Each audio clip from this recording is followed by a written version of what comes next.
સોનલમાની 102મી બીજમી નિમિત્તે દ્વારકાધીશને ધ્વજારોહણ. સોનલ માતાજીના જન્મોત્સવ નિમિત્તે દ્વારકાધીશ મંદિરે ધ્વજારોહણ કરવા મઢડાથી કંચનમાં આઈ શ્રી રૂપલમાં પૂજ્ય ગિરીશ આપા કશ્યપ શાસ્ત્રી સહિત માતાજીઓ અને અગ્રણીઓ ઉપસ્થિત રહ્યા હતા. દ્વારકા જગત મંદિર ખાતે ચારણ ગઢવી સમાજ દ્વારા માતાજીના જન્મદિવસે ઢોલ શરણાઈ સાથે વાતે ગાતે દ્વારકાધીશને ધ્વજારોહણ કરવામાં આવ્યું. આ કાર્યક્રમ અર્થે મોટી સંખ્યામાં લોકો જય જય સોનલના નાદ સાથે માતાજીનો જન્મદિવસ ઉજવ્યો. આઈ શ્રી સોનલ ચારણ જગદંબાનો જન્મ જૂનાગઢ કેશોદ તાલુકામાં થયો અને માતાજીના પહેલથી જ દ્વારકાધીશ પ્રત્યે અપરંપાર શ્રદ્ધા હોવાથી સોનલ ધામ મઢડા તથા આઈ મા રૂપાલમાં દ્વારા દર વર્ષે મઢડાથી દ્વારકાધીશને ધ્વજા ચડાવવામાં આવે તથા કાર્યક્રમમાં ગુજરાત તેમજ ભારતભરમાંથી આ ધ્વજારોહણમાં ભાવિક ભક્તો સહભાગી થઈ શકે તેવું આયોજન હાથ ધરવામાં આવશે તથા આઈ રૂપલમાએ સર્વે સમાજને તથા ભાઈ ભક્તોને સોનલ જન્મોત્સવની હાર્દિક શુભકામનાઓ પાઠવી. Bureau report Lalit Shingadiya, Devbhoomi, Dwarka. બોલો સોનલ માત કી જય. આજરોજ દ્વારકા ખાતે પરમ પૂજ્ય આઈ શ્રી સોનલમાના જન્મોત્સવ નિમિત્તે જે હમણાં પોષ સુદ બીજ આપણે સર્વે વિશ્વમાં સોનલ વિશ્વે સોનલ જગતે હવે સેવકો ચારણો મળીને ઉજવાણી એ અર્થે 8 જાન્યુઆરી હર વર્ષે ઇંગ્લિશમાં આઈમાનો જન્મદિવસ આવતો હોય તો જે ગઈ સાલ પરાપુરમાં 100 વર્ષ જ્યારે માતાજી પૂર્ણ કરતા ત્યારથી એ ધજાનો સિલસિલો શરૂ થયો છે.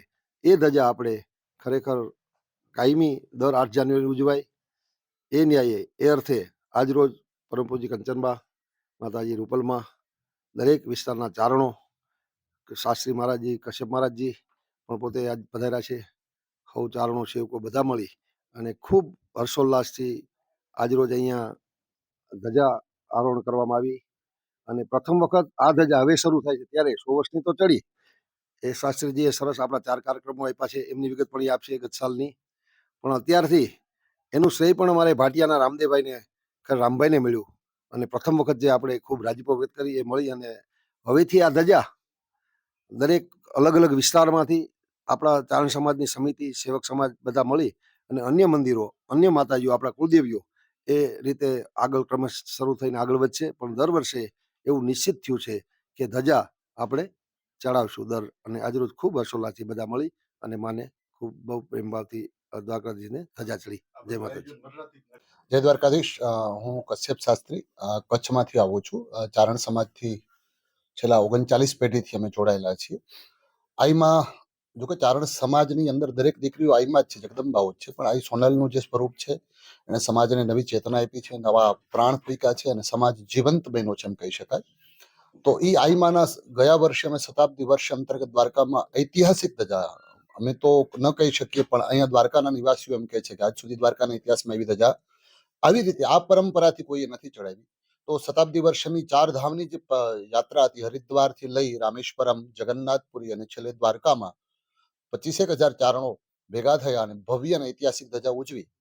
પછી મઢડાને પીઠથી ત્યાંથી એક વિચાર આવ્યો કે ભાઈ આ પરંપરા હવે બંધ ન થવી જોઈએ. 8 જાન્યુઆરી કારણ કે સોનલ બીજ ગામડે ગામડે ચારણો બધા પોતપોતાની રીતે બાઈમાના મંદિરો છે ત્યાં ઉજવતા હોય છે. ત્યાંથી બધા જ બીજે બધા ભેગા ન થઈ શકે પણ આ 8 જાન્યુઆરીને એ લેવલ ઉપર લઈ જવા માંગે છે મઢડા તરફથી કે ત્યાંથી સમસ્ત ભારતના ચારણો 8 જાન્યુઆરી જોડાઈ શકાય. 8 જાન્યુઆરીની એક વિશેષતા એ છે કે આ સમયમાં સ્વાભાવિક રીતે કોઈ લગ્ન મુહૂર્ત બીજા કોઈ પ્રસંગો કે કંઈ હોતા નથી એટલે સમાજનો દરેક વ્યક્તિ જોડાઈ શકે અને આ પરંપરા જ્યાં સુધી વધારે તો ન બોલી શકાય અમારામાં જ્યાં સુધી ચેતના છે ત્યાં સુધી તો આ ચાલશે જ પરંતુ જ્યાં સુધી સૂર્યચંદ્ર છે ત્યાં સુધી દ્વારકાધીશની જે પરંપરા છે ત્યાં સુધી આ પરંપરા કારણ કે આ હવે બંધ નહીં થાય એવું મઢડા તરફથી નક્કી થયું છે. તો 8 જાન્યુઆરીના દિવસે આજના આ જ્યારે હું આવ્યો આજે બનારસથી સીધો આવ્યો છું, કાલે વિશ્વનાથના દર્શન કર્યા, આજે દ્વારકાનાથના, તો એક વિશેષ આનંદ થયો કે જે પરંપરા શરૂ થઈ હતી એ પરંપરાને આગળ વધારવા